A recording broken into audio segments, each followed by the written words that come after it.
दोस्तों स्वागत है आपका हमारे YouTube channel the sparkle GS classes में।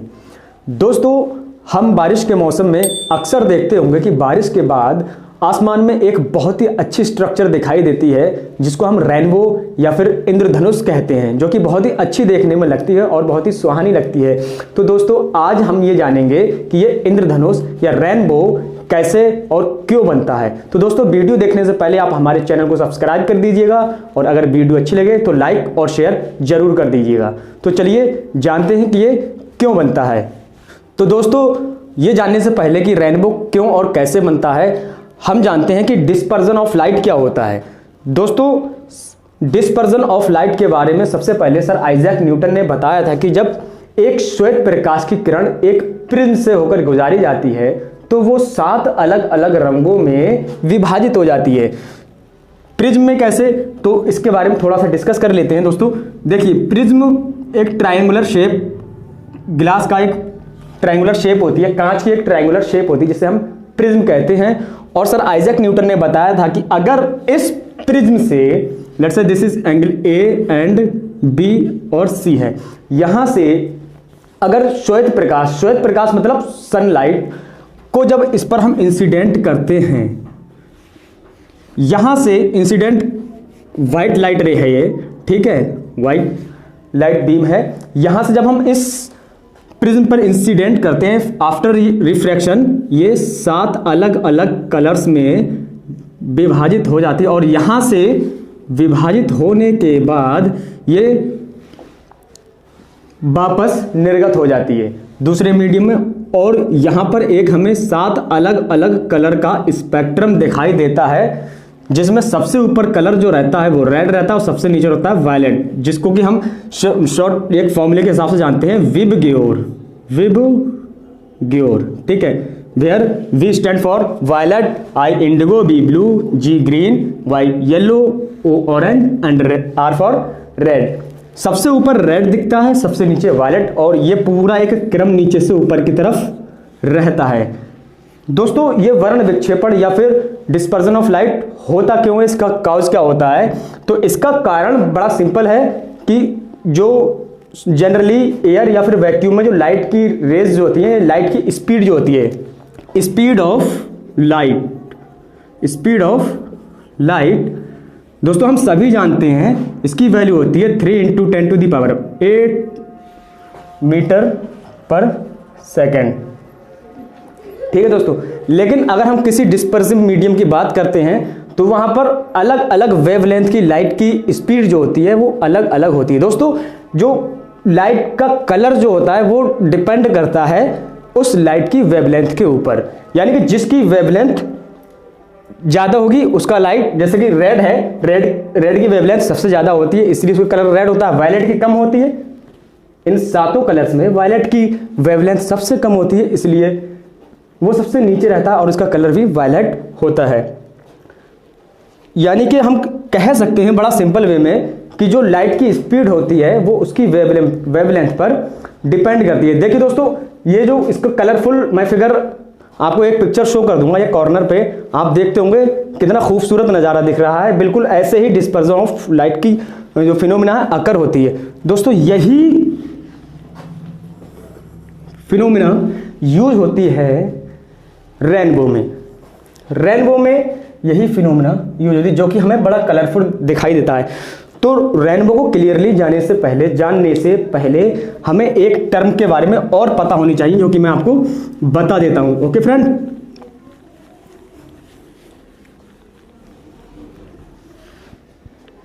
जिसको हम कहते हैं TIR, total internal reflection. Hindi में बोले तो पूर्ण आंतरिक परावर्तन। देखिए दोस्तों पूर्ण आंतरिक परावर्तन क्या होता है, इसको इस तरह से हम समझ सकते हैं। जैसे कि हम सभी जानते हैं कि जब यूं इस टाइप से हम अच्छा समझेंगे, जैसे कि मान लिया यहां पर कोई एक इंटरफेस है, ठीक, यहाँ पर कोई इंटरफेस है, इसके नीचे कोई एक डेंस मीडियम है, let's say this is water, ठीक है, क्या है ये, वाटर है, डेंस मीडियम है, और ऊपर है एयर, ठीक है। यहाँ पर मैं वाटर में नीचे से एक टॉर्च लगाता हूँ, एक टॉर्च बहुत अच्छी मैंने बनाई है, लगाता हूँ और उसको लाइट कर देता हूँ, जला देता हूँ, ठीक। हम सभी जानते हैं कि जब डेंस मीडियम से रेयर मीडियम में लाइट की रे जाती हैं या रिफ्रैक्ट होती हैं तो क्या होता है कि वो नॉर्मल से दूर भाग जाती हैं, away from the normal bend हो जाती हैं। मान लिया कि पहले ये लाइट रेज यहाँ पर पड़ी है बिल्कुल, ठीक है, इस सरफेस पर, ठीक, इस इंटरफेस पर बिल्कुल 90 डिग्री के एंगल पर पड़ी है। तो हम सभी जानते हैं जब 90 डिग्री के एंगल पर जब कोई लाइट रे इंसिडेंट होती है किसी सरफेस या इंटरफेस पर तो बिल्कुल वैसे ही निकल जाती है, उसमें कोई बेंडिंग नहीं होती है, ठीक है। तो यहाँ पर तो कोई बेंडिंग नहीं हुई। मान लिया कि ये लाइट रे थोड़ा सा हम घुमा देते हैं टॉर्च को और यहाँ पर इंसिडेंट हुई, ठीक। इंसिडेंट होने के बाद यहाँ पर कोई एक नॉर्मल हम कंसीडर कर लेते हैं, यहाँ पर नॉर्मल होगा बिल्कुल इस टाइप से यहाँ पर, ओके।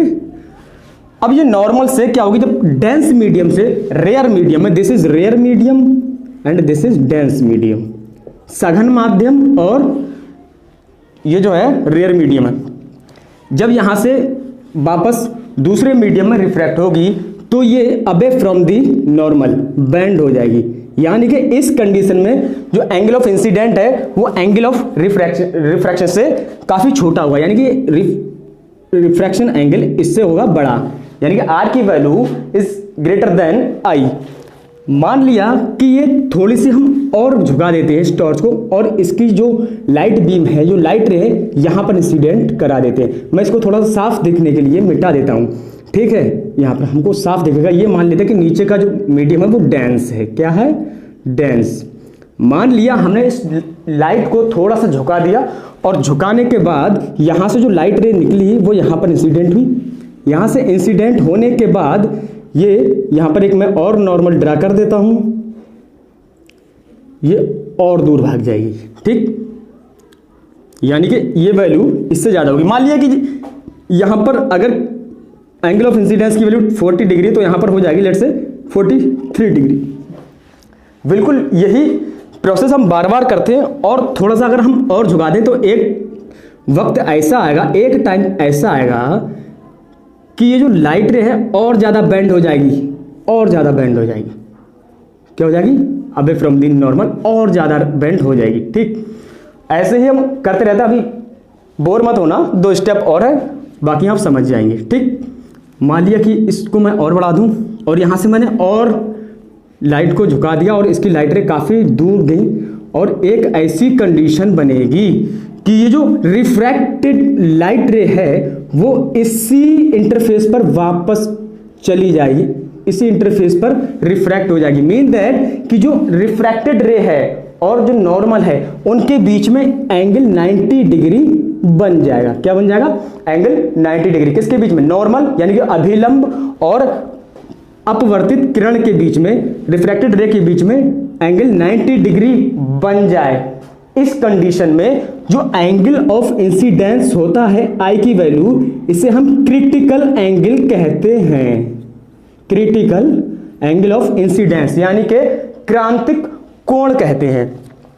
दोस्तों बस एक स्टेप और है फिर हम पूरी इस फिनोमेना को समझ लेंगे। दोस्तों हम देख रहे हैं कि ये जो लाइट रे है बिल्कुल सेम उसी मीडियम में यानी कि इंटरफेस की डायरेक्शन में अपवर्तित होगी, रिफ्रैक्ट हो गई है। अगर इसके बाद की फिनोमेना को हम देखें तो क्या होता है, टॉर्च को हम थोड़ा सा और बेंड कर दें और झुका दें तो यहां से चलने वाली जो लाइट की रे यहां पर पड़ेगी और यहां पर इंसिडेंस होने के बाद अब क्या इस मीडियम में जाएगी, जी बिल्कुल नहीं जाएगी। दोस्तों हम सभी जानते हैं अब इसके बाद ये ऊपर तो उठेगी नहीं, क्या होगा, जिस सेम मीडियम में वापस रिफ्लेक्ट हो जाएगी, रिफ्रैक्ट नहीं रिफ्लेक्ट, परावर्तित हो जाएगी। और इस फिनोमिना को, इस घटना को हम कहते हैं टोटल इंटरनल रिफ्लेक्शन, पूर्ण आंतरिक परावर्तन। जी हाँ दोस्तों, यही फिनोमिना अकर होती है पानी की छोटी छोटी बूंदों में। दोस्तों होता क्या है, बारिश के बाद जब मौसम बिल्कुल साफ हो जाता है, जब मौसम बिल्कुल साफ हो जाता है तो हमारे एटमॉस्फेयर में छोटी छोटी पानी की टिंटी टिंटी बूंदें, बहुत छोटी छोटी सी बूंदें हमारे वातावरण में रह जाती हैं, जो कि एक गिलास प्रिज्म का वर्क करती हैं। ठीक है, गिलास प्रिज्म यानी कि कांच के प्रिज्म का कार्य करती हैं। छोटी छोटी बूंदें हमारे वातावरण में रह जाती हैं। दोस्तों जो रेनबो बनता है वो किसी एक बूंद के चलते नहीं बनता है, बल्कि वहां पर बहुत ही लाखों करोड़ों बूंदें रहती हैं जिनसे प्रकाश का पूर्ण आंतरिक परावर्तन होता है और रेनबो हमें बनता हुआ दिखाई देता है। सो दोस्तों मैंने यहाँ पर एक बूंद बना रखी है, हालांकि यहाँ पर बहुत बड़ी बूंद है, इतनी बड़ी बूंद नहीं होती है, वाटर ड्रॉप्स इतनी बड़ी नहीं होती है एटमॉस्फेयर में। मैंने समझाने के लिए यहाँ पर बड़ी बनाई हुई है। दोस्तों होता क्या है, जैसे कि यहाँ पर एक बूंद मैंने बनाई हुई है और यहाँ पर यह है अर्थ। ओके, यहाँ पर हम खड़े हुए हैं बहुत अच्छे से। ठीक है, देखिए दोस्तों, यहां से जब सनलाइट यानी कि श्वेत प्रकाश, व्हाइट लाइट रे बीम यहां से आएगा सूरज से, ठीक, सूरज से आया और रिफ्रैक्ट होने के बाद, अपवर्तित होने के बाद ये इसके अंदर चला जाएगा। ठीक है, बूंद के अंदर चला जाएगा। देखिए दोस्तों, ये जो है एयर, जो कि रेयर मीडियम है, बूंद के अंदर जो है वो डेंस मीडियम है, यानी कि ये नॉर्मल की तरफ बेंड हो जाएगा। ठीक है, टू दी नॉर्मल। यहां पर ये बीम, यहां पर जो लाइट रे आई, अपवर्तन के पश्चात, रिफ्रैक्शन के पश्चात ये बूंद के अंदर चलेगी। जैसे ही ये बूंद के अंदर चलेगी, दोस्तों मैंने अभी बताया ये एक ग्लास प्रिज्म की तरह वर्क करता है। तो दोस्तों जाहिर सी बात है, जब ये श्वेत प्रकाश की किरण, एक व्हाइट लाइट रे यहां पर इंसिडेंट हुई आफ्टर रिफ्रैक्शन, ये 7 अलग अलग कलर्स में डिवाइड हो जाएगी। ओके, यहां पर मैं आपको यहां पर स्क्रीन पर शो कर देता हूं कॉर्नर से बूंद के थ्रू कि किस टाइप से रिफ्रैक्शन होता है एक बूंद में। ओके, तो दोस्तों यहां पर बहुत सारा 7 कलरों में, जो कलर्स में डिवाइड हो जाएगी जो श्वेत प्रकाश किरण। यहां पर इस दूसरे एंड सरफेस पर, इंटरफेस पर जब ये पूरा बेंड्स इंसिडेंस होगा तो यहां पर जो एक फिनोमेना आकर होगी, एक घटना घटेगी, वो घटना ही ये टोटल इंटरनल रिफ्लेक्शन होगा। ठीक है, यहां से पढ़ने के बाद ये रिफ्लेक्ट नहीं होगी, रिफ्रैक्ट नहीं होगी। वैसे आप ये भी सोच सकते थे कि यार पानी की बूंद है तो ये वापस इस मीडियम में वापस चली जाए, लेकिन ऐसा नहीं होगा। यहां पर टोटल इंटरनल रिफ्लेक्शन की घटना अकर होगी, यहां पर टोटल इंटरनल रिफ्लेक्शन होगा और यहां पर इंसिडेंट होने के बाद, इस इंटरफेस पर इंसिडेंस होने के बाद ये वापस इस मीडियम में ट्रेवल करना शुरू कर देंगे और इस मीडियम में ट्रेवल करने के बाद ये वही 7 कलर्स को बाहर रिफ्रैक्ट कर देगी, जो कि हमें बहुत ही खूबसूरत नज़ारा दिखाई देता है। वही कलर्स आता हुआ हमें प्रतीत होता है, 7 कलर्स का जो बैंड होता है हम उसे रेनबो कहते हैं और बहुत खूबसूरत लगता है। दोस्तों मैं बता दूं कि रेनबो कहाँ पर दिखता है, हमेशा ये कहा जाता है, कहा नहीं जाता है, बिल्कुल पढ़ा भी है, मैंने भी पढ़ा है, आप लोगों ने भी पढ़ा होगा। नहीं पता है तो मैं बता देता हूं कि जो रेनबो बनता है उसको देखने के लिए हमें अपनी बैक यानी कि पीठ सन की तरफ करनी पड़ेगी। यानी कि अगर हम मॉर्निंग में रेनबो देखते हैं तो हमें ईस्ट में अपनी पीठ को करना पड़ेगा और हम वेस्ट में रेनबो देख पाएंगे। अगर इवनिंग के टाइम देख रहे हैं तो हमें वेस्ट में पीठ करनी पड़ेगी और ईस्ट में हम रेनबो देख सकते हैं। यानी कि इंद्रधनुष हमेशा सूरज की डायरेक्शन के अपोजिट डायरेक्शन में बनता है, बहुत खूबसूरत होता है। दोस्तों इन ऐसे रेनबो को हम अपने घरों पर भी बना सकते हैं, जैसे कि हम फाउंटेन वगैरह में, फवारों में देखते होंगे, या छोटी छोटी जब नदी बहुत तेज धारा में बहती है तो वहां पर वाष्पन होता है वाटर का और वहां पर एक इंद्रधनुष बना हुआ दिखाई देता है, बहुत खूबसूरत लगता है। उम्मीद है दोस्तों ये रेनबो कैसे बनता है, क्यों बनता है, ये पूरी डिटेल आपको अच्छे से समझ आई होगी। और ऐसे ही इंटरेस्टिंग टॉपिक को जानने के लिए जुड़े रहिए हमारे चैनल के साथ। तब तक के लिए जय हिंद।